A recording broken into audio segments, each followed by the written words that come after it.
Okay, Assalamualaikum warahmatullahi wabarakatuh kepada Waalaikumsalam. semua para peserta program kita pada pagi ini, dan Waalaikumsalam. selamat datang diucapkan kepada Bron Palare menjadi kita punya guest speaker pada pagi ini.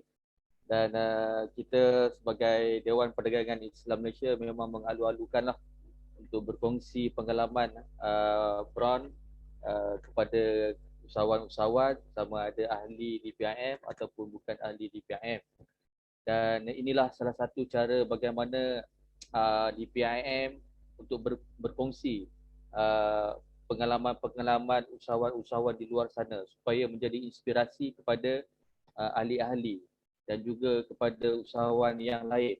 Dan di dalam menghadapi pandemik ini yang kita tidak jangka, dah hampir 2 tahun berlalu, kita perlukan satu momentum, motivasi untuk menghadapi cabaran yang luar biasa ini. Dan saya juga mengucapkan terima kasih kepada kehadiran pengurusi DPIM Putrajaya, Datuk Seri Muhammad Kanafi Husin, atas kehadiran beliau, juga kepada AJK, ahli-ahli DPIM yang lain serta Malaysia. Sarawak pun ada tadi, Tuan Haji Abdullah tadi, ramai di kalangan ahli-ahli di seluruh Malaysia yang berkesempatan join kita punya program pagi ini. Dan sebelum itu saya mengalu-alukan pengurusi DPIM Putrajaya, Datuk Seri Kanafi, untuk memberi sepatah dua kata aluan kepada semua yang ada yang menantikan program ini berjalan. Silakan untuk. Assalamualaikum warahmatullahi taala wabarakatuh. Terima kasih kepada saudara Jamal Jermi yang menjadi MC.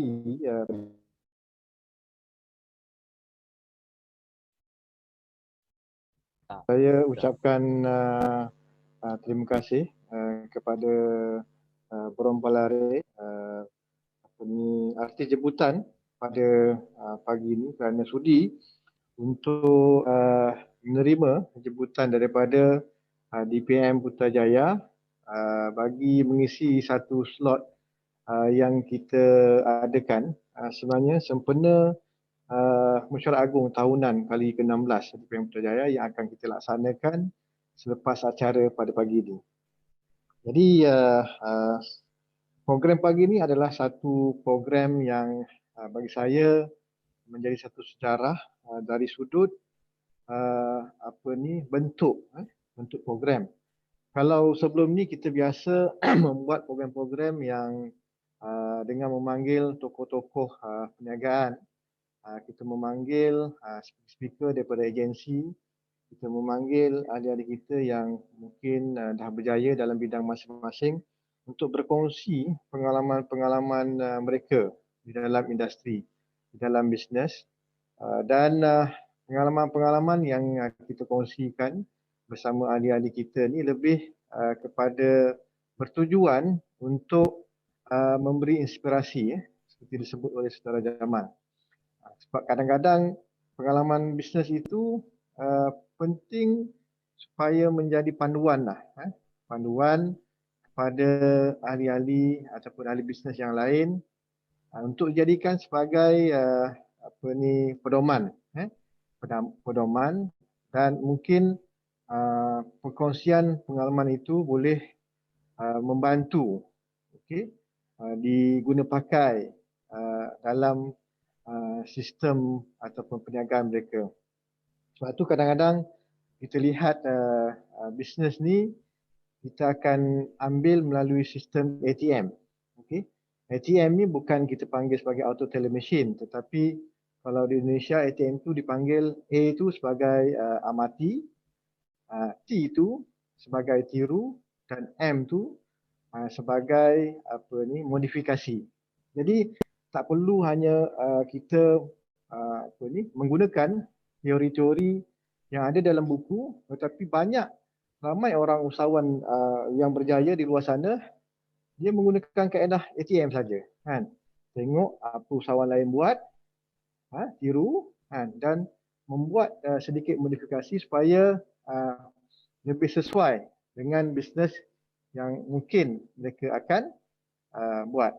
Jadi saya rasa kehadiran Brown pagi ini menjadi satu titik tolak untuk kita explore pengalaman beliau yang dah lama dalam industri, dan bukan kita nak melihat seni itu secara terus, tetapi pengalaman bisnes tu yang penting. Jatuh bangun dia, apakah cabaran-cabaran dia, macam mana beliau menghadapi cabaran-cabaran dari sudut kekuatan, kan, kekuatan mental. Dan kalau kita tengok saya baca profil itu hingga diiktiraf sebagai Man of the Year.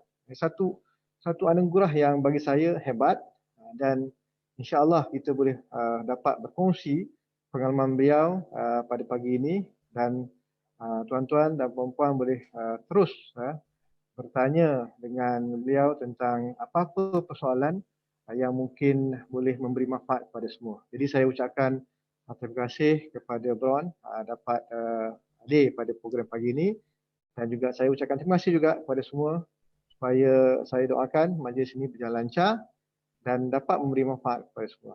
Sekian saja. Assalamualaikum warahmatullahi taala wabarakatuh. Waalaikumsalam warahmatullahi wabarakatuh. Terima kasih kepada Pengerusi DPIM Putrajaya, Datuk, dan alhamdulillah sedikit kata-kata haluan tadi memberi semangat kepada usahawan-usahawan di luar sana yang bersama di dalam program kita kali ini untuk terus berkembang maju. Jadi tanpa melengah masa, kita ada lebih kurang dalam 1 jam kita punya program bersama Brown. Boleh Brown, saya panggil Brown je, boleh? Boleh, silakan. Boleh Brown dengar saya punya suara saya? Boleh Okey. Jelas dan sedap, silakan. Untuk pengetahuan semua, saya rasa tak perlu lagi saya peserta semua untuk mengetahui latar belakang Brown. Mungkin Brown boleh bercerita sedikit bagaimana Brown boleh terlibat sebagai seorang pelakon dan juga boleh terlibat dalam bisnes. Boleh Assalamualaikum Cik Jamal, Assalamualaikum semua. Keterlibatan saya tu bermula sebagai pelajar lah. Maksudnya saya minat filem, teringin nak kerja dalam bidang filem, jadi masuk sekolah filem di Finas. Dan sekolah saya tu sebenarnya untuk mempersiapkan pelajar untuk menjadi penerbit. So dalam proses untuk mempersiapkan pelajar untuk jadi penerbit, jadi di silibusnya tu dieksposkan dengan semua aspek perfilman, termasuklah sampai psikologi sosial dan some basic perundangan lah. Maksudnya kita diberi ilmu yang di semua department. Dan obsesi saya terhadap dunia filem tu maksud daripada first semester, seperti family lain kot susah nak allow. Jadi saya janji dengan mak saya yang cuma perlu support saya first year, yang lain scholarship. So that was the agreement. Alhamdulillah berjaya mengikut plan. Dan bila kita agak obses dengan bidang ataupun benda yang kita ceburi, jadi kita akan cuba menyelam sebanyak mungkin. Jadi setiap semester saya kerja di different department untuk cari duit poket. So by the time masuk final year ataupun dah habis, saya realise yang dunia lakonan adalah yang memerlukan usaha yang paling sedikit dengan mendapat layanan yang paling baik. Jadi saya rasa ini dalam banyak bidang dalam bidang perfilman, dunia lakonan adalah yang give a better prospect lah. Dan mula berkecimpung dalam bidang lakonan secara profesional, secara serius daripada tahun 2000. Selepas saya habis belajar. Jadi bila duduk dalam bidang lakonan, kita dieksposkan dengan filem lah, masa bekerja sebagai pekerja filem. Dan selepas 10 tahun, saya memilih untuk menjadi penerbit, jadi saya buka syarikat pertama iaitu Auto Film. Jadi antara projek yang kita buat waktu tu adalah filem Kuala Lumpur. Dan pada umur 30 menjadi penerbit filem bunyi dia sangat cool kan. Tapi realiti juga memberi satu tamparan ataupun realisasi yang bisnes ni dia melebihi pada usaha dan pemikiran aja. Dia ada aspek lain yang wujud dalam kegiatan perniagaan. So as a company waktu tu bermasalah lah dengan partner-partner yang lain dan it turned into a legal nightmare. So that was my first lesson. And saya ambil sabbatical few years. Maksudnya kita rasa macam alamak mungkin terlampau muda lah. Mungkin semuanya salah. Dan kita cuba refleksi diri. Kita cuba pandang balik and cuba faham kat mana silapnya ataupun apa pandangan kita yang agak lari daripada realiti sebenar. Dan it took me another 2 years after that. Maksudnya 2013. So saya buka company saya sendiri, kali ini tanpa partner, dan cuba start from zero balik everything. Dan alhamdulillah sekarang 2021 masih bertahan. Terasa dengan tamparan COVID seperti syarikat-syarikat lain, tapi kita tak pernah live beyond our means. So alhamdulillah lah masih lagi orang kata apa, memacu melawan ombak dan gelombang COVID ni. So itu sedikit sebanyak.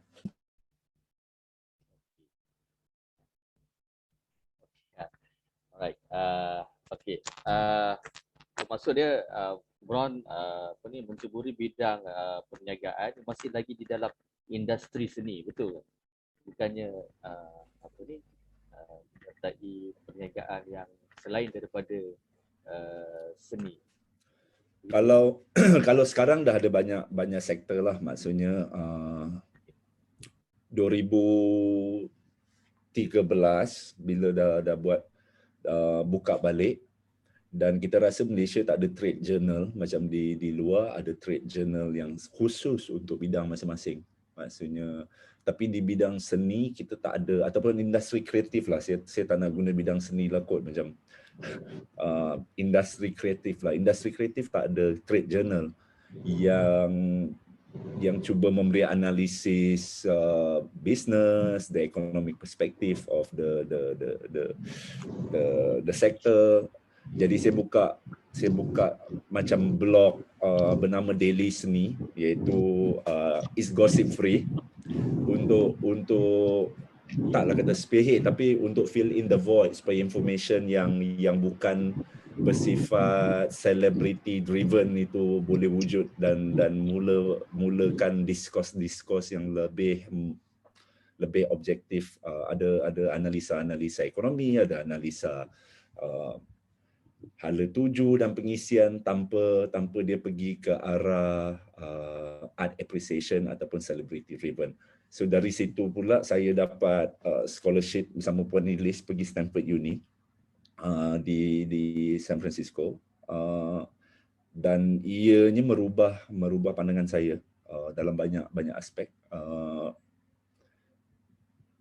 Setelah saya balik, saya buka saya punya venture capital management company sendiri. 2018 saya buka, registered dengan Security Commission, and dari situ adalah perniagaan yang diceburi yang luar daripada kotak ataupun kepompong dunia seni.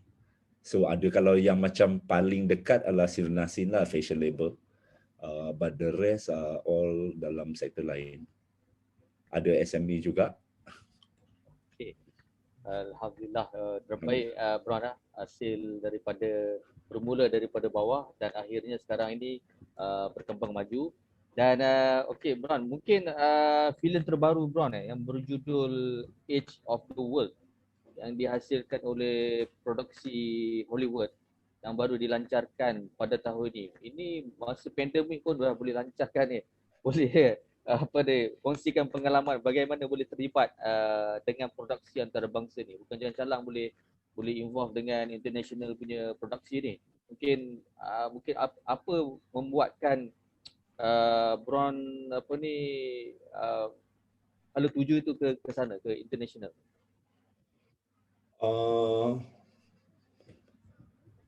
Saya rasa nasib memainkan peranan juga. Maksudnya nasib is di luar kawalan kita. Tapi antara yang prinsip yang sentiasa saya pegang dalam as much as people are nice to you in front of you, what would be nicer is what they talk about you behind you.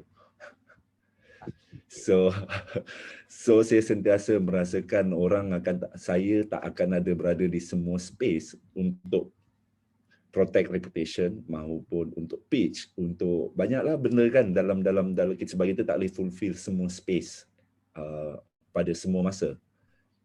Tapi kalau the idea is to build reputation, then reputation boleh jadi our sales pitch, reputation akan boleh jadi leverage, reputation boleh jadi banyak benda yang if we know how to build. Cuma reputation ada satu faktor, ada satu elemen yang agak ramai orang kurang yakin, iaitu faktor masa. Because you cannot rush reputation. It takes time, amount of time to build the trust and to build. So dari aspek tu saya saya totally percaya benda tu because all my life my career has been built on that. Sebab saya tak aktif di media, maksudnya saya tak keluar majalah. Saya tak aktif sangat bekerja, saya tak keluar TV setiap hari. Saya pun tak keluar radio setiap hari. Jadi apa yang buat bagi kita boleh aktif dalam pasaran adalah demand. Bagaimana kita nak wujudkan demand itu yang lebih penting. Jadi nak tak nak we have to project that the product is good. Maksudnya word of mouth, at least word of mouth must be good. So itu fokus lah. So alhamdulillah dia membawa ke bukan saja Edge of the World sebelum ni ke Indonesia, ke di peringkat regional dah pernah. Jadi the Edge of the World is another step in that direction lah. It's not a major leap, tapi it's a step by step yang has been built for the past 6-7 years, and hopefully this is another step in the right direction, insyaAllah. Okay. Itu reputation, demand lah. Ini satu ilmu ni yang kita boleh belajar daripada Bron ni. Okay. Kalau bila kita perhatikan bila Bron berlakon memang nampak kesungguhan, keyakinan tu menghidupkan watak. Jadi apakah successful habits yang Bron aplikasikan dalam kerjaya sebagai pelakon dan dalam dunia sebenar sebagai seorang CEO ni? Boleh ulas sikit Bron? Saya rasa macam leadership dalam perniagaan maupun leadership on set sebagai pelakon utama ataupun sutradara ataupun penerbit, antara persepsinya adalah mereka harus jadi orang paling cerdik dalam space itu. Maksudnya jadi nahkoda kapal harus jadi yang terbaik, harus jadi yang paling bijak, harus yang jadi saya tak pegang elemen tu sangat. Maksudnya saya berpegang pada saya tak ada masalah kiri kanan saya lebih bijak dari saya, dan saya memilih dengan pandangan kita jadi team player sebaik mungkin. So bila posisi kita walaupun besar, contohnya kalau saya jadi penerbit, so the work culture yang kita apply sama macam saya jadi pelakon saja. Maksudnya is the same work culture yang kita apply.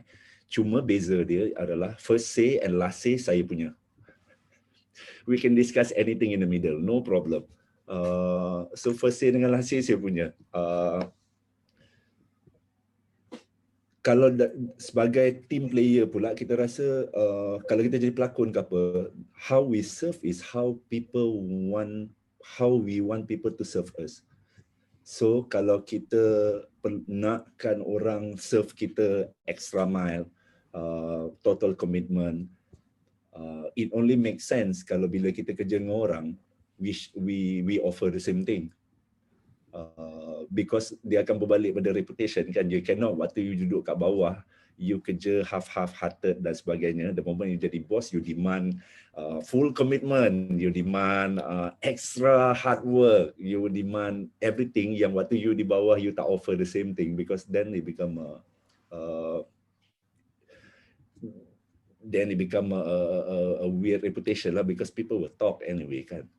So bagi saya is waktu saya duduk di bawah, maksudnya any project yang saya tak ada kuasa seperti kuasa penerbit, kuasa pengarah, be the best team player, be the best player that people want to work with. Itu yang penting, because itu aja yang akan buat bagi orang bercakap ketika kita tak ada dalam ruang itu. Betapa mereka enjoy kerja dengan kita, betapa, sebab dia it works both ways. Maksudnya bila dia pergi projek lain, apa yang kita nak adalah kalau dia ada problem, terdetik di hati dia yang alamak, it would be much easier if Brown is here. So kadang-kadang itu is the best sales speech ever. Sebab keyakinan yang walaupun kita belum tentu boleh memberi solusi kepada tuan punya badan, tapi kalau orang merasakan kehadiran kita dapat membantu sekurang-kurangnya dari aspek moral, dari aspek pemikiran ke apa ke, I think that's a good start, and that has been my fundamental lah. Maksudnya dalam semua bidang yang saya ceburi, working in a team, that's the thing that I believe in. Right. Thank you bang. Okay. Pada audiens yang mendengar ni, nanti kita bagi ruang untuk bertanya direct kepada Brown. Okay, jangan ke mana-mana. Kita masih lagi ada masa untuk mendengar eksekutif daripada Brown berkongsi pengalaman beliau di peringkat lokal dan juga antarabangsa. Okay, jadi macam kejayaan, saya pasti Brown pasti ada kejayaan manis yang pernah dikecapi.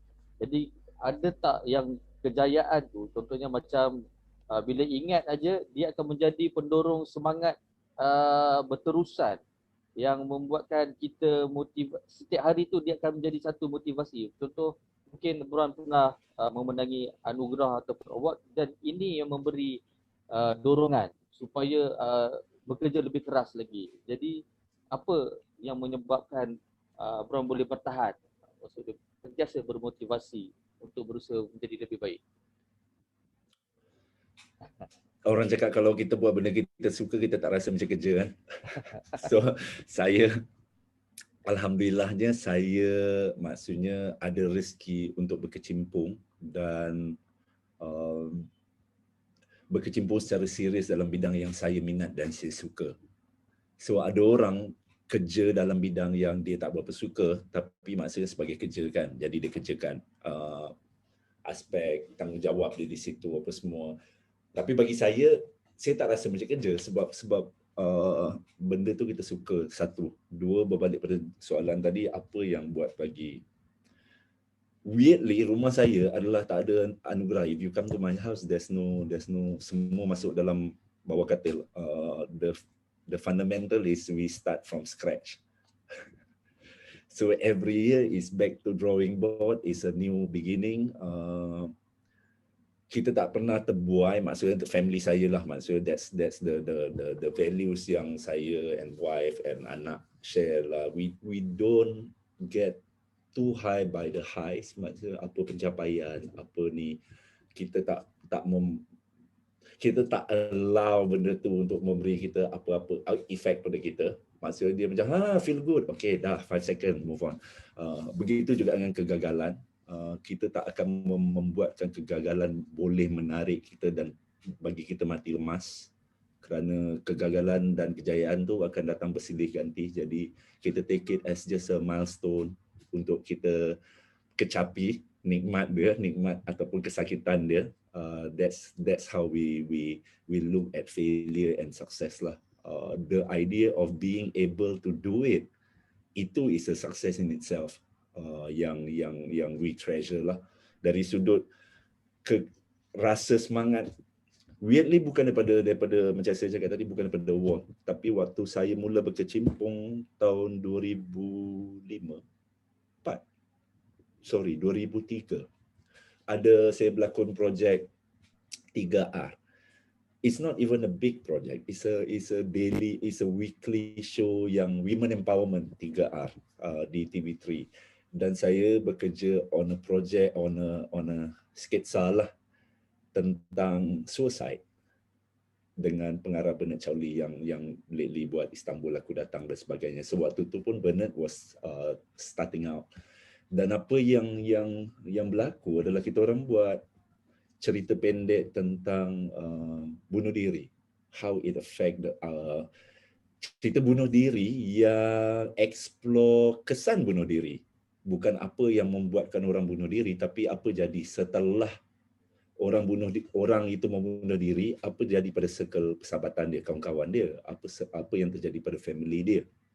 Dan 2 bulan selepas TX, syarikat dapat terima surat daripada ada satu individu yang berterima kasih kepada syarikat penerbit kerana dia memang suicidal, dah memang terdetik nak buat, setiap hari tengah fikirkan, maksudnya dia dah bayangkan dah cara mana kan nak lompat, nak terjun jambatan, nak gantung, nak apa, dan bila dia tengok tu dia rasa he changed his mind lah. Dan itu bagi saya the best feeling, maksudnya kesan kerja kita yang pada level itu lebih memberi makna daripada segala kejayaan ataupun apa-apa. Baik. Hope I answer your question. Alright. Okay, alhamdulillah. Okay. Tapi macam tadi Bron cakap, mungkin Bron ada mentor pada permulaannya, pasti ada seorang mentor yang boleh memberikan satu, ya aku nak jadi macam dia lah, aku nak jadi macam dia ni lah. Mungkin Bron pun ada mentor tak? Orang kata sebagai pendorong. Sebab selalunya macam usahawan macam sekarang ni pun kita perlukan mentor untuk sebagai pendorong kan, untuk aku nak jadi macam dia lah, supaya aku nak bisnes berjaya dan aku boleh dapat infakkan ataupun belanjakan ke jalan yang betul dan sebagainya. Bron, bagaimana? Waktu mula berkecimpung, of course lah kita akan generally lah, maksudnya akan generally masuk dalam the herd. Maksudnya secara berkumpulan kita akan admire tokoh-tokoh lokal, Sam Mokhtar dan sebagainya. And then kita bila masuk tech startup, of course kita akan melihat Steve Jobs lah, or investment as in Warren Buffett, and try to tap into, mungkin sebab kita percaya ataupun once kita expose dengan the fundamental or approach diorang, dan kita rasa ini something yang, tapi mostly is because of trend kan. Maksudnya semua orang cakap this is ni, dan kita dengar pun macam yelah, but over time saya rasa on personal level, kalau yang saya rasa paling connect, saya rasa Hamdi Ulukaya is something yang agak interesting bagi saya sebagai model lah. Hamdi is owner of Chobani Yogurt. The way he approach the business and the way he approach the community, and sebab business menjadi solution kepada masalah community ataupun pembangunan bandar. Dan bagi saya macam that's a real social capitalism. It's not, sebab bila orang cakap social capitalism kan macam on the social side, dia selalunya lah capitalism on steroid, but then using CSR as a social part, but then they use the label social capitalism. But Chobani Yogurt lah, maksud Hamdi Ulukaya is the one yang bagi saya lebih lebih memecah kepompong social capitalism lah, really bring I think good values of capitalism into society. So dia punya bisnes dia buka kilang dekat Arizona, dekat tempat-tempat yang memang dah tak ada orang nak pergi buat bisnes, semua kilang lama dah keluar, and he was the one yang drive business to the place and then bangunkan penempatan itu balik, penempatan itu semula, pembangunan bandar itu semula. So the key is seolah-olah Tanjung Malim driven by Proton, tapi it's on private business punya initiative. So kalau tanya mentor, roughly saya memandang benda tu as something yang macam wah dahsyat, ni orang ni dahsyat. Macam itulah. Alright, okay, kita raikan sedikit soalan-soalan daripada audiens kita, peserta kita. Mungkin saya boleh bacakan sikit, Bron. Okay, daripada Nafisah. Interesting, Bron. 2 of my kids took filming for their undergraduate. I realized the challenge is to create the demand, like you said earlier, without a mentor. Probably an experienced business owner in this field like you can help by providing mentorship to this group of graduates. So macam mana tu, Brown? Boleh komen sikit soalan yang ditanya oleh Puan Nafisah ni. Tak tahu, selalunya bila orang tanya saya, even Puan Ilis tanya awal pun saya macam I never see myself worthy of such a role. Maksudnya macam saya tak rasa saya di tempat yang I'm the right person for that kind of, maksudnya for such a role lah. There are other better people than maksudnya ada lebih ramai sosok-sosok yang maksudnya apa yang bukan saja berkelayakan. I think there are a lot of others yang boleh tick the right boxes lah. Ada Afrin Shauki, there's a lot of real successful people. For me sebab saya sentiasa rasa saya struggling, maksudnya that's why bila orang tanya you tak nak ni ke, because I cut out whatever success that I have in life and I remain my perspective from orang kata apa, kita sentiasa struggle lah, maksudnya then the drive baru kalau kita dah start buat maksudnya aktiviti menjadi mentor, saya dah rasa macam mungkin 55 okey. Umur 55, umur 60 boleh. Right now it still dalam circuit untuk berlari lagi lah, tak boleh ni. I hope that answers. Okay. Ya. Okay, mungkin selama menjadi seorang businessman ya, sejak tahun 2000 ke atas tu, sebagai seorang yang menentukan hala tuju sebuah syarikat, apakah kesilapan yang besar yang Bron pernah lakukan setiap macam usahawan ni, jatuh bangun usahawan ni merupakan asam garam dalam kehidupan. Jadi orang kata mungkin mistik ni yang telah berlaku dan dia menjadi sebagai ini kena buat countermeasure, tak boleh dah buat macam ni. Itu mungkin orang boleh share sikit pengalaman yang kesilapan yang pernah dilakukan tu. Kalau dari sudut production, because the nature of business tu tak seperti ataupun mungkin kurang efektif kalau saya share dengan ahli-ahli di PIM. So saya mungkin petik from my fashion label punya ni lah kot, which is closer to SME. Too big too soon.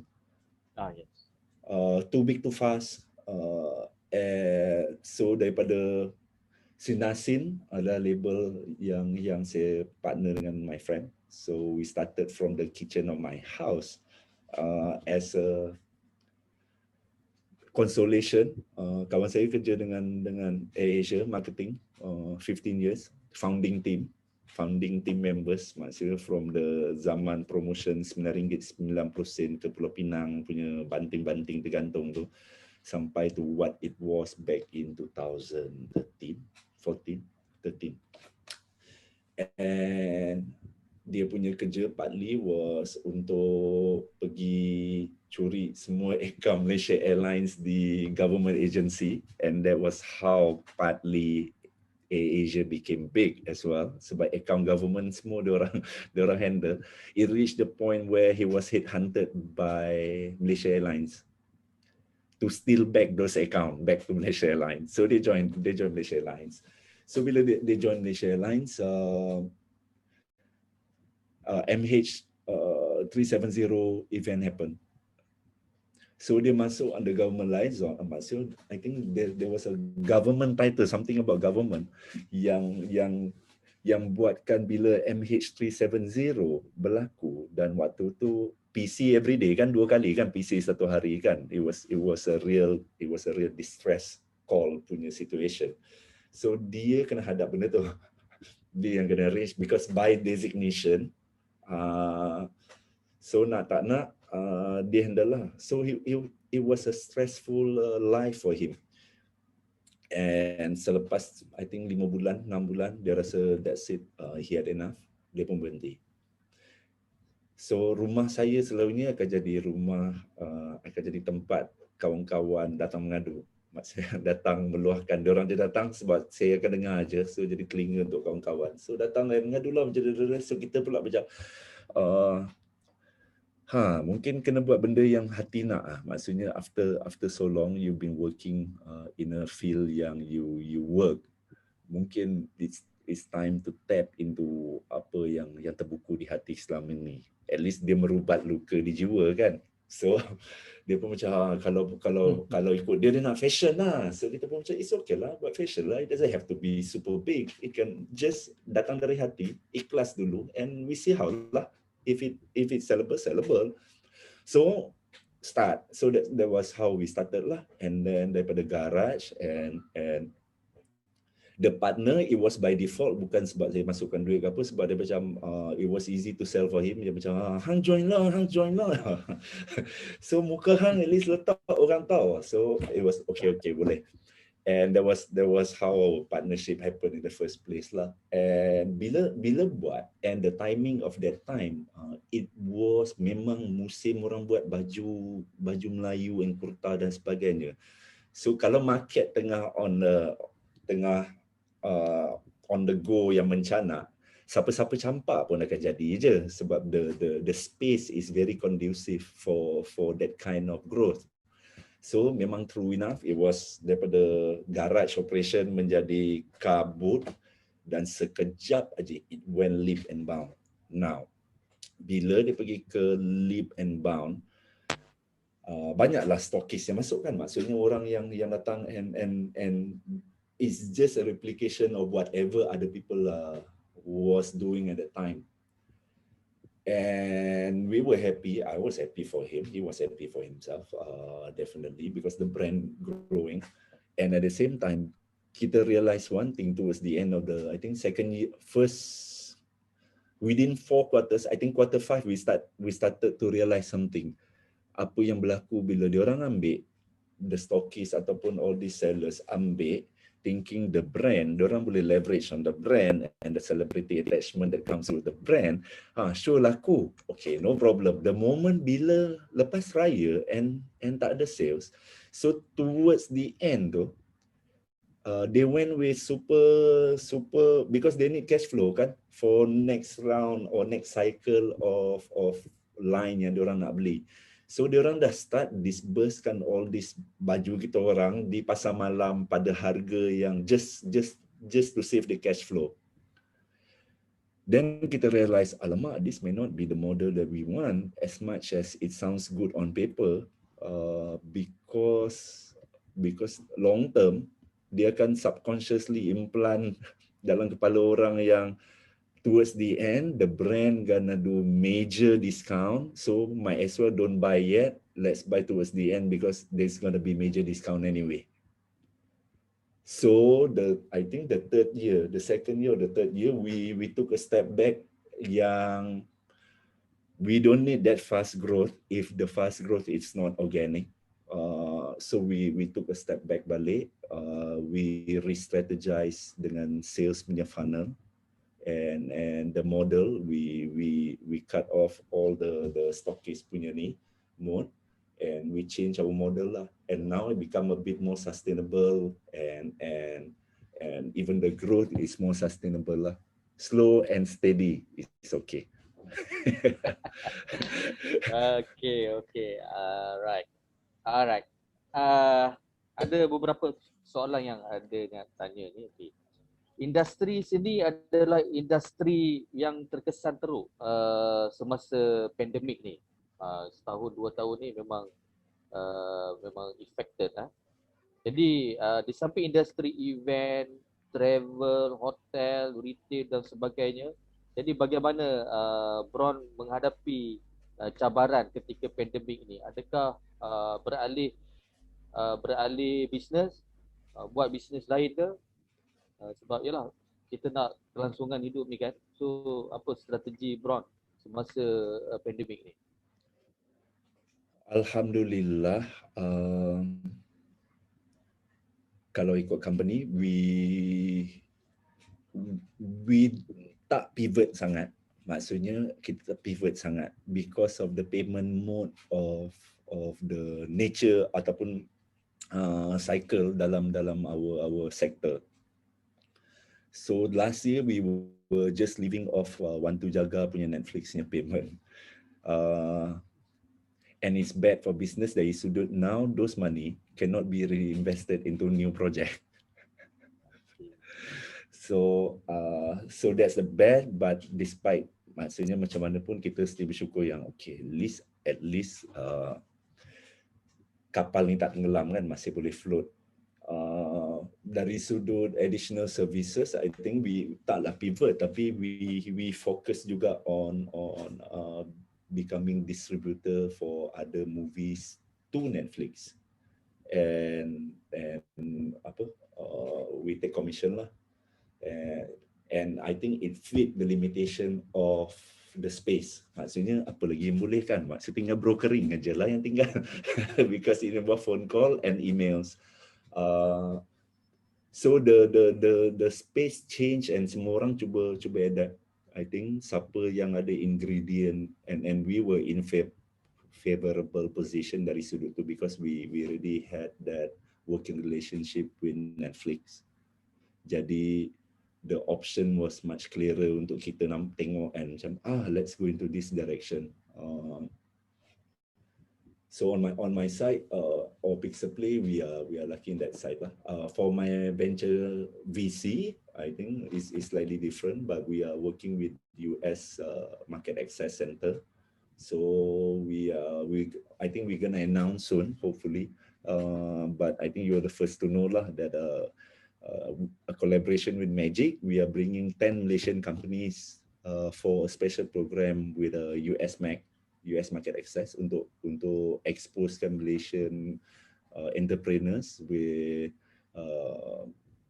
US mindset, with US market access and US investors and whatnot. So hopefully nanti saya akan share dengan site DPIM lah, insyaAllah. Ini satu peluang yang baik ni kepada usahawan-usahawan DPIM untuk kerjasama. Dan ya, saya yakin kalau kita bekerjasama secara berjemaah, dia punya hasil dia tu lebih kuat, lebih mantap kan. Inilah orang kata apa ni, berjemaah ni satu yang dituntut agama pun. Dan alright, kita terus, mungkin saya akan baca sedikit apa ni soalan-soalan di ruangan chat ni. Kita tengok siapa yang kena soalan ini. Okey, daripada Norman Ezri ni, pandangan Bron berkenaan businessman yang JV dengan selebriti kerana brand name yang ada pada selebriti itu sendiri. Adakah semudah itu untuk sukses atau sebenarnya ada banyak lagi masalah yang publik tidak tahu? Wow. Ya, sekarang ni kan banyak viral, banyak apa isu-isu panas sekarang ni dengan artis tu, dengan ni, dengan yalah macam-macam Jadi kalau baca dekat FB pun isu yang sama dibangkitkan. Saya rasa macam mana-mana partnership kot. A partnership is a marriage. Ya, Okay, so maksudnya dia bukan dating, maksudnya it's a marriage. Apa yang wangi kita kena handle, apa yang busuk pun kita kena handle. Maksudnya the best and the worst of each party yang each has to endure. Kalau partnership, kalau just a straight celebrity attachment macam certain duta produk saja, so dia tak akan ada dalam whatever consideration ataupun deliberation of decision or decision making process, sebab dia cuma berfungsi sebagai duta. Operational dia tak kacau, management dia tak kacau. Lain. The moment partnership, then sebab once partnership, kadang-kadang macam orang pandang, alah, you jaga bahagian tu je, but then it doesn't make sense juga untuk kalau dia sebagai partner, dia tak tahu apa yang berlaku dalam syarikat kan. Sebab the nature of bagaimana dia orang kahwin tu yang lebih akan menentukan apa akan jadi dalam perjalanan perkahwinan dia orang. Sebab kalau dia orang kahwin just sebab muka dia cantik, tapi takkan dia nak pakai makeup sampai ke tidur kan? Tak logik lah kan? Then what happened next? So ada orang kata apa? Ada success story and ada nightmare stories. But saya lebih suka memilih kalau kita tengok the good model, I think Datuk Rosham has a good, I think, track record of partnership dengan banyak business, dan kita dapat tengok kejayaan beliau dalam each of the businesses yang they involved in. Participationnya of course berbeza-beza levelnya, mungkin because of the equity involved, but that's the right model lah, whereby yang the fly by night ones, maksudnya yang banyak yang mushrooming is just almost like pinjam muka, sewa muka lah sebenarnya. Which is no harm pun, maksudnya is kebergantungan pada model masing-masing. And if adik yang tanya tadi, if I may add is please, maksudnya due diligence lah kot, due diligence. I think that is the most important thing lah. The last thing you want is to get married and then ada problem, and to correct the problem will be a waste of labor, time and attention lah kan. alright. Saya harap soalan itu dijawab, dan ini soalan best juga ni. Terus saya nervous tau, soalan best juga. Alamak, soalan apa kan?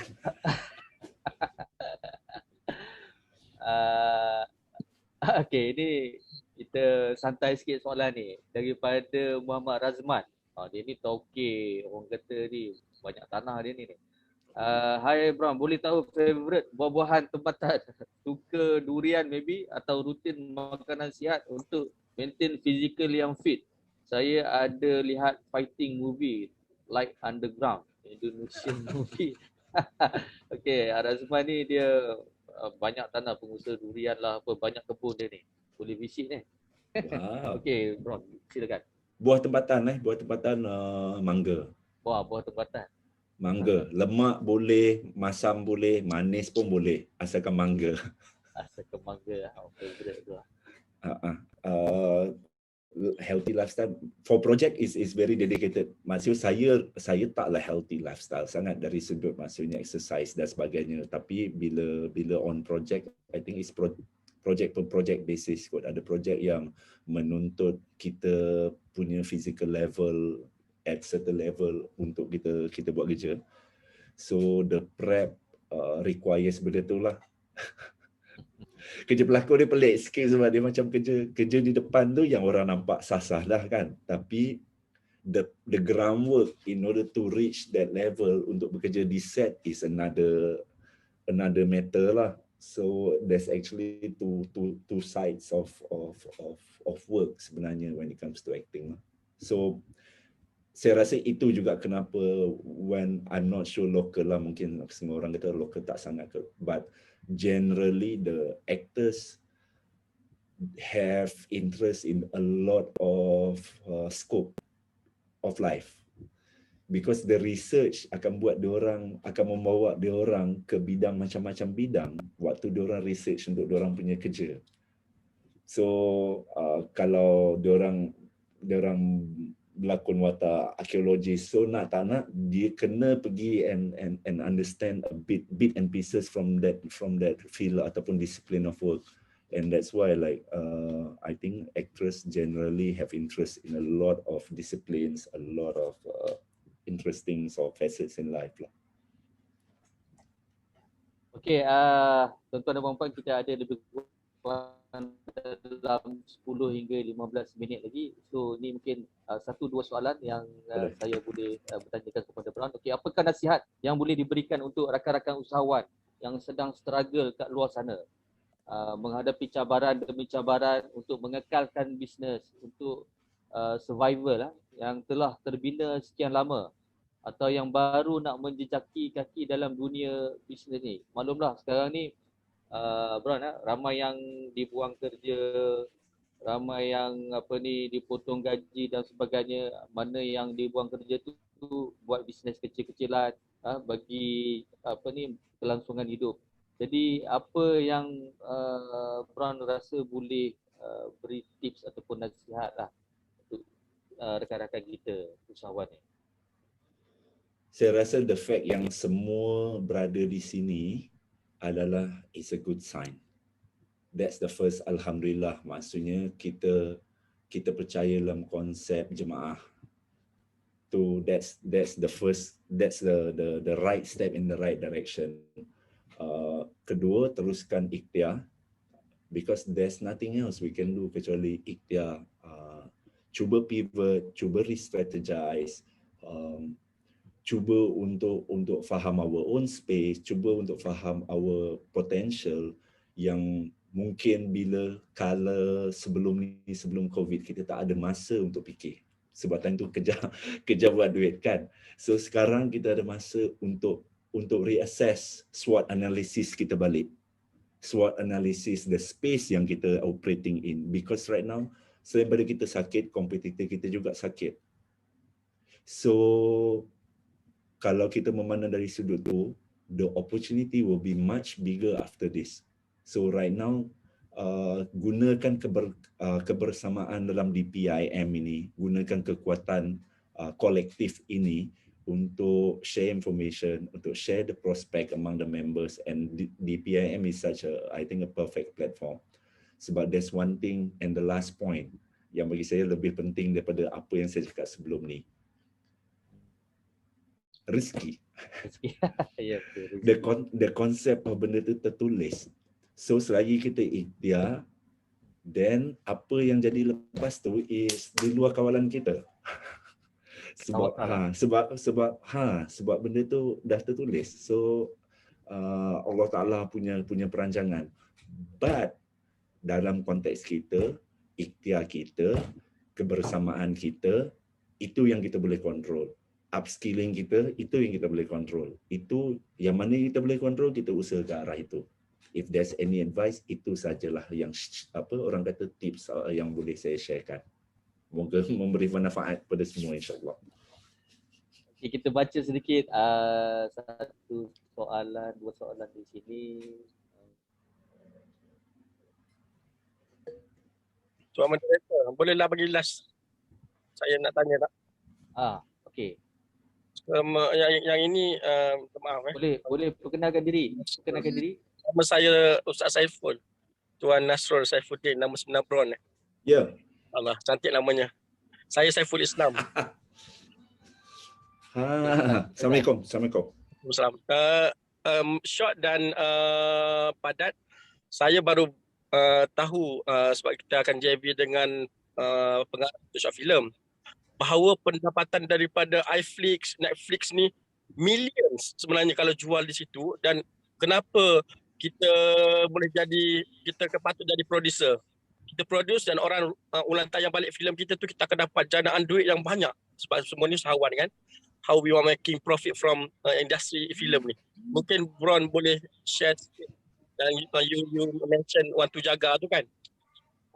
kan dapat ulang tayang walaupun tak terjejas sangat sebab still on Netflix punya panggil apa ni, tayangan kan. Sebenarnya how much, berapa, macam mana syarat nak masuk Netflix yang mungkin akan datang in future kan, kita ada rezeki. Wallahualam. Saya kurang jelas pertanyaan. Saya faham konteks. Saya kurang jelas the actual question. Bila kita bila kita buat filem dan kita jual pada Netflix, mereka bayar kita millions. Saya dapat tahu daripada pengarah filem kawan saya lah. Dan dia pun ke arah situ sebenarnya. Sebab ditonton oleh jutaan manusia, puluh-puluh juta manusia. Jadi mereka membayar untuk filem yang di application tu mahal. That's how the industry of filming survive sekarang lah untuk online punya. Mungkin kan share apa ramuan ataupun apa sebenarnya yang kita boleh manfaatkan online punya platform. So, thank you bro. Okay, terima kasih. Ya dan tidak. Apa yang kita faham, maksudnya apa yang kawan Encik sharekan adalah the context of the platform is operating in 199 countries kecuali China. Bila ada platform yang reachability-nya sampai ke 199 negara, automatically the available eyeballs adalah I think Netflix dah 250 million, I think 250 million eyeballs, quarter billion. Tapi hanya kerana ada suku bilion orang dalam space tu tidak membawa apa-apa makna pada kita, kerana bukan asalkan filem keluar aja kita akan tengok. Contohnya, kalau kita ada Netflix, adakah kita tengok filem dari Ghana? Tapi ada filem Ghana dekat Netflix? Takkan. Hanya kerana orang tu campak di situ, kalau kita tak ada certain reputation ataupun dia ada certain reputation, kita tak tengok. Kecuali kita ada saudara mara dari Ghana yang macam, ada cerita Ghana ni best. Baru macam apa cerita dari Ghana, tengok apa best. So, konteks yang harus diingat juga, Malaysia tak ada reputasi dalam map filem dunia. So, apa yang Malaysia campak, mereka tak akan tahu. Indonesia campak, dia orang tahu. Sebab Indonesia dah ada reputasi itu. So, sebab kenapa saya ceritakan ni, supaya saya tak nak saudara akan maksudnya dipengaruhi oleh kawan pengarah untuk invest dalam filem dia dengan fakta-fakta yang salah. Jadi this is the real context they have to see first. Dua, of course, lucrativeness berbeza tangga. Ada sampai million, ada sampai million. Tapi bukan asal fit jual aja sampai million. Itu satu. Dua, bukan asal bagi kat dia orang, jadi orang harus beli. Macam kita juga, hanya kerana orang nak jual barang kat kita, tak semestinya kita beli. Kita mesti ada pilihan untuk nak beli atau tidak. So sama juga dengan Netflix. Mereka ada pilihan untuk nak beli atau tidak, dan beli pada kadar harga apa. Sebab tangga dia sejauh, maksudnya model dia sejauh 5,000 USD sampai ke kalau harga filem Malaysia paling tinggi, 5,000 USD sampai ke 1 juta USD. Ada orang cakap kata, boleh 1 juta, tapi filem yang pergi 1 juta tu pun modalnya dah 8 juta. So there's also the bigger picture yang harus anda faham lah. And sekarang Netflix yang kita cakap adalah Netflix Southeast Asia. Jadi harganya makin kurang. Filem yang dapat 1 million USD itu, numbers itu dapat di LA. Numbers itu tidak dibincangkan di Singapura, dibincangkan di LA. So selain pada filem itu, yang lain semua dalam kategori 300,000 USD, 1.2 Malaysia lah. So kalau tanya kata ada potensi tak? Ada potensi. Tapi hati-hati sebab cycle-nya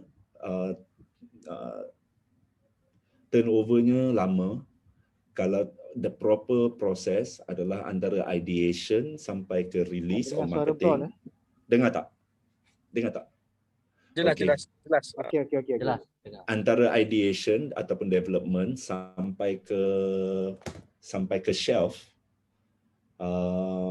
antara 18 bulan ke 24 bulan, and you have to add another 6 months at least, which is another 12 months for the first revenue punya cycle baru start trickle. So there's 36 months of no money for you. If you're okay with that kind of cycle, cash flow yang out for the first 24 months at least, then by all means please.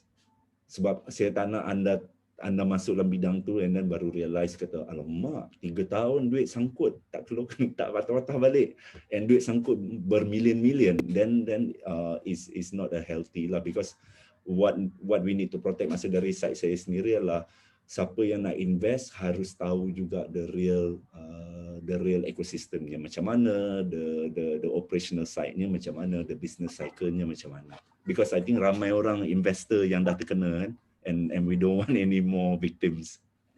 Ada soalan Tuan MC, boleh tak? Boleh. Satu soalan lagi. Ya, Assalamualaikum. Saya Rahim daripada Putrajaya. Saya nak tanya 2-in-1 soalan ya. Pertama, if we have a library of content, of course broadcasting content lah, would it be a good strategy to put in this instrument? This is one question. Regardless what is the library content lah. Of course with the audience ataupun interest to watch lah. The other question is that what would be the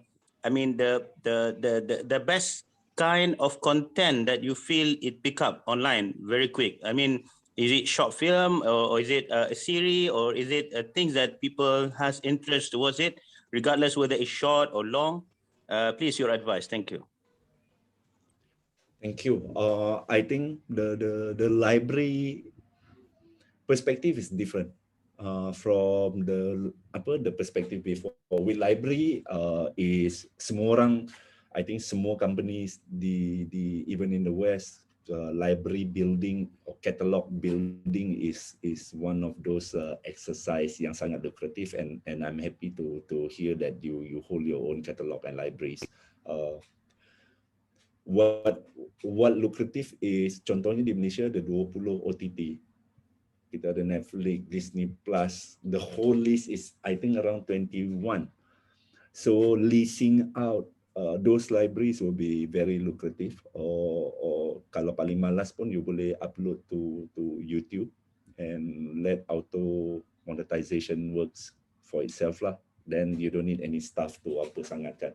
So that's on the library, monetization of library. Second one, you were asking about the content and the kind of content. I think it depends on sebab it's quite diverse and it's quite wide range. Kalau tanya apa orang minat sekarang, the tricky part of that question is apa yang orang minat sekarang belum tentu benda yang orang minat 18 bulan akan datang. Because the ideation and up to the shelf tu buat bagi saya tak, maksudnya on personal level, I don't really look at that as a good way, especially in the creative, sebab orang masih dalam bidang kreatif, dia antara bidang yang menuntut benda baru.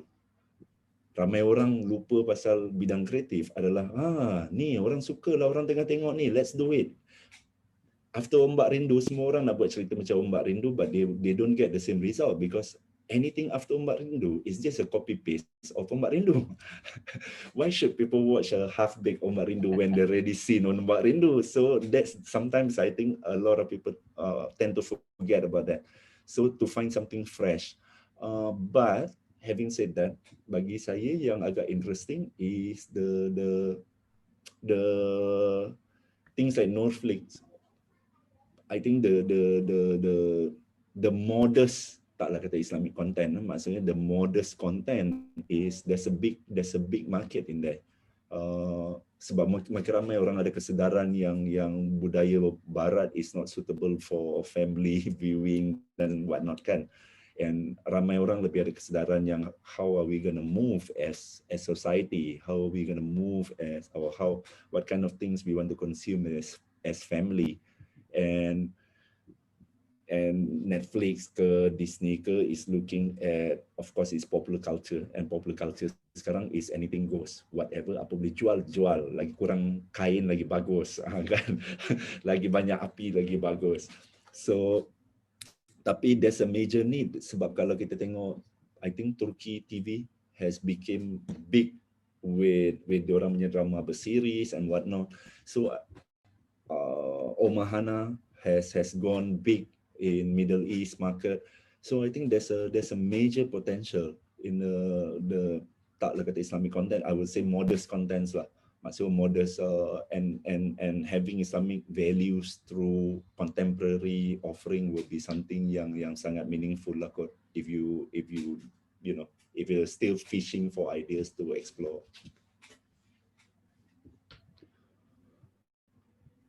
Omar sebut Omar Hana tu apa, owner dia Sinan tu, yes. Ahli DPIM juga tu, Prof. Alhamdulillah. So, it's a good model. I think he's dia ada in the right apa space. ni, bersama di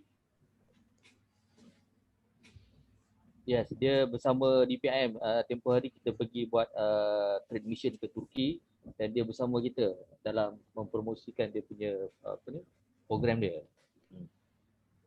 Alright, okay, kita dah rasanya sedikit lagi kita nak berakhir. Ini mungkin soalan yang final lah. Dah banyak kali soalan final belum habis-habis lagi. Last question. Yes. Last question. Tadi sebut pasal apa ni, investment venture. So soalannya adalah Bron juga di bawah Pixel Play Ventures ada menawarkan venture capital financing untuk IKS dalam industri halal. Jadi apakah tips atau faktor yang biasa investor nak tengok dalam sesebuah IKS?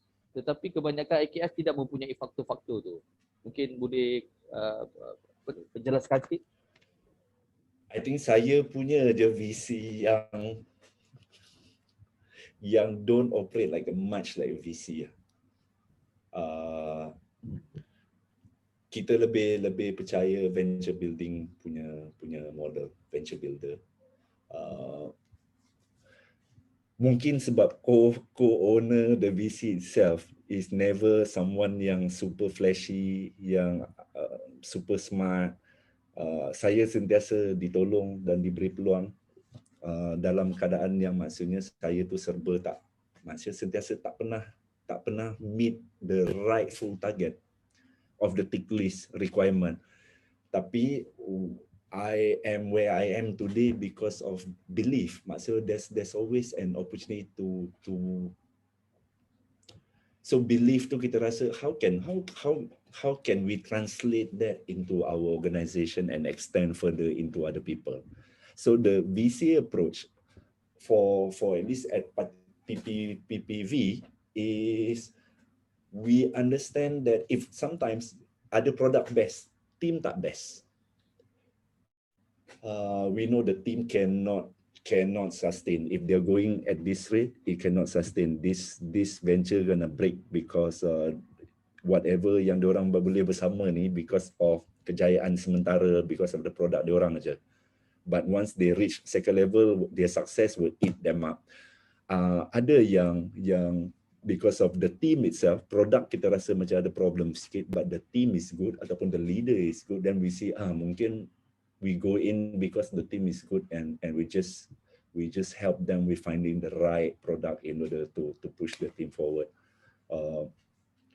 So cara PPV melihat startups ke apa is lebih luar kepompong VC lain lah kot. What we want is genuine people who are willing to work hard with open mind to adopt the new ideas and sebagainya, and as a team player can function as a team player lah. So we always see it like elite team maksudnya elite team sport. So it's high pressure cooker, but it's still you need a lot of good people, good specialists in their own respective field, and come together and try to launch something ataupun try to bring something. So semua orang bring something to the table, and the sum of all that is much greater than the actual parts lah. So what we are looking for is quality in the person, and the quality of the product boleh sama-sama fikir je, no problem. Alright, terima kasih Bron atas sesi penerangan tadi pada hari ini. Dan sebelum kita berakhir, kita nak ambil gambar ramai-ramai dulu. Bron, boleh Bron? Boleh. Okey, semua boleh onkan kamera masing-masing. Panelis tolong ambil gambar ramai-ramai. Jamal. Ya. Lepas ni bagi saya bercakap sikit dengan Bron. Lepas ambil gambar ni. Boleh. Okey, selepas ambil gambar, kita punya presiden nak berbicara sikit ya. Tapi kita buka dulu kamera. Elis tolong sebut 1 2 3 ambil gambar. Okey, 1 2 3. Okay, next panel. Okay, 1 2 3. Okay, thank you. Terima kasih. Okay, alhamdulillah.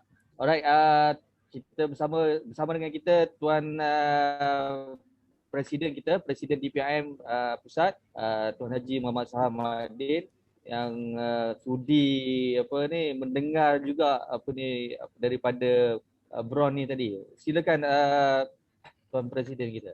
Ya, alhamdulillah. Apa khabar Tuan Bron kita?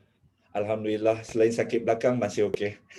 Alhamdulillah. InsyaAllah. Saya mendengar tadi perkongsian saudara Bron dan saya melihat ada ciri-ciri yang istimewa lah pada diri Bron untuk sukses dalam bidang perniagaan. Kerana pada saya hari ini orang yang berada dalam industri kreatif ni punya banyak kelebihan. Dan bisnes juga menuntut kepada orang-orang yang kreatif, yang ada kemampuan untuk berfikir di luar kotak. Jadi kita mendoakan saudara Bron akan satu hari nanti akan menjadi seorang ahli bisnes yang berjaya lah. Kerana dengan dia punya cara fikir, dengan dia punya komitmen dan dedikasi, dengan juga ada kelebihan dari segi paras rupa, itu juga merupakan aset yang berharga lah. Jadi kita memerlukan orang yang kreatif dan ada brain lah, orang kata, ada otak, ada pemikiran, ada minda. Dan DPIM memang melihat bahawa kerjasama dengan orang-orang seni ataupun dalam orang yang ada terlibat dalam industri kreatif ni sangat kita alu-alukan lah. Dan kita harap Bron akan menjadi ahli DPIM lah. Ahli DPIM bersama-sama kita. Mudah saja jadi ahli DPIM ni, bayar yuran semua hidup RM250. Jadi, syarat tu memang dah cukup. Syarat dah cukup. Kita mesti nak menjadi ahli DPIM mesti seorang Muslim, warga negara Malaysia, kan? Jadi memang syarat-syarat tu cukup dah. Ada perniagaan, Jadi kita mengharapkan Bron akan boleh bersama-sama kita dan mungkin boleh menggerakkan sektor atau kluster bisnes yang kita panggil industri kreatif. Dihimpunkan rakan-rakan Bron yang dalam industri kreatif ni, kita fikirkan apa collaboration yang kita boleh buat secara bersama. Dan sekarang ni saya rasa ialah zaman collaborative economy dan juga gig economy. Jadi memang saya rasa Bron ada kekuatan di situ dan insyaAllah lah DPIM akan mengalu-alukan kerjasama dan juga perlibatan Bron untuk bersama-sama kita dalam yang Saudara Jamal sebut tadi, jemaah bisnes kita. InsyaAllah satu hari nanti bila PKP selesai, kita nak ajak Bron minum teh boleh, insyaAllah. Exco DPIM Putrajaya. Terima kasih Bron. Terima kasih, terima kasih. Terima kasih Presiden DPIM Tuan Haji Muhammad Saha atas perkongsian ataupun maklum balas tentang program kita pada pagi ini. Dan siapa yang belum cucuk vaksin tu boleh pergi dekat tempat Tuan Haji, dia ada tempat Bran dah PCC buat hari, vaksin ya? Dah first dose, second dose next week. Kalau nak yang third dose boleh hantar ke tempat saya. InsyaAllah boleh.